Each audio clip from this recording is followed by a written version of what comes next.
Sardine pate. This is very useful for barbecues or as starters before a dinner party. Something that can be put on biscuits for people to eat while they're having their drinks and waiting for hot food to come along. I also use it, I keep some in the fridge, and from time to time when I'm feeling peckish I'll whip out a cracker, pop some sardine pate on it and feel instantly cheerful. So this is handy stuff to have around as well as for special occasions. It's very, very simple. The star attraction, of course, are sardines. Now you noticed I've opened these two tins and drained the oil. We're having some butter, and to decorate I've got some celery here which we will use just to decorate the pate when it's put on the biscuits, and enough for a good squidge of tomato puree. Also the inevitable paprika, which appears in a lot of my cooking, just to give it all a little bit of bite. And all we need here now is a knife to cut up the butter and the celery, and a fork to mash the ingredients, and that's it. So there we go. So what I'm going to do now is simply, and of course we have the bowl to put the mixture in, so now all I will do is to pop the fish into the bowl and then just mash it up.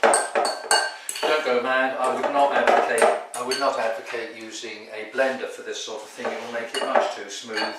As you'll see from my other recipes, I like food to retain some of the manufacturer's original texture.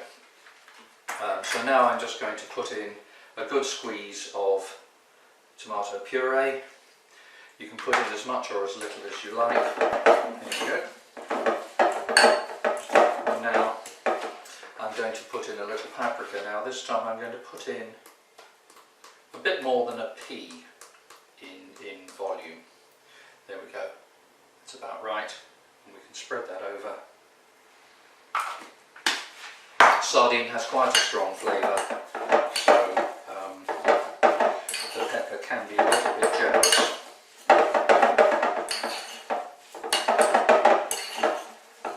And there we go. Now what I'm going to do is to take half of this, so it's a quarter of a 250 gram pack of butter.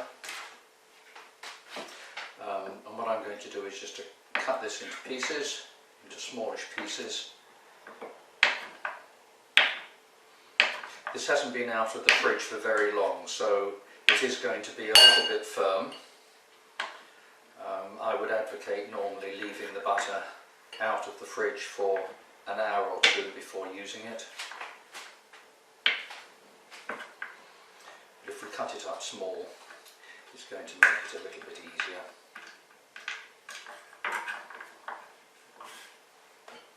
There we go.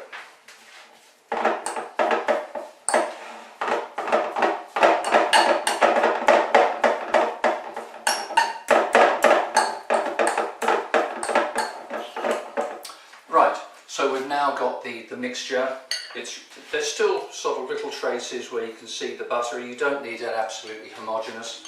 And now what we're going to do is to take a little bit of celery, trim the ends,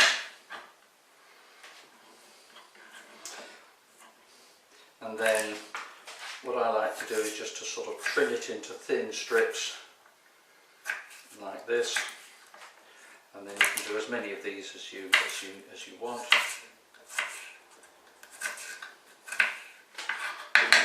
Put that to one side for now, and there we go. So we can use these, and we can take, I have here a selection of what's described as biscuits for cheese. I don't think you really want biscuits that have got a cheesy flavour or a strong herb flavour in them, but then that's a matter of taste. I just prefer plain biscuits. And then I just take one of these and I just put a dollop of this on it. And there we go. No need to make it very tidy.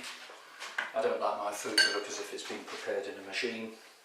And then you can decorate it with a couple of these, and then put that on a plate or in a basket for your guests, and that makes a lovely little snack. And then again we can do this.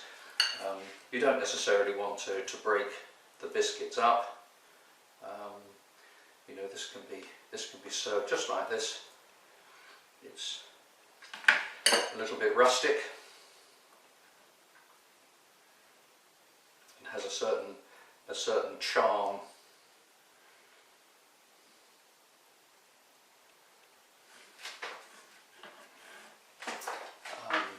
And as I say, this is wonderful comfort food, and I can just sort of serve it before a meal, or I can just use it as a casual snack at any time. And this can be kept in a sealed container in the fridge for a number of days, so you don't have to use it all at once. And that's it.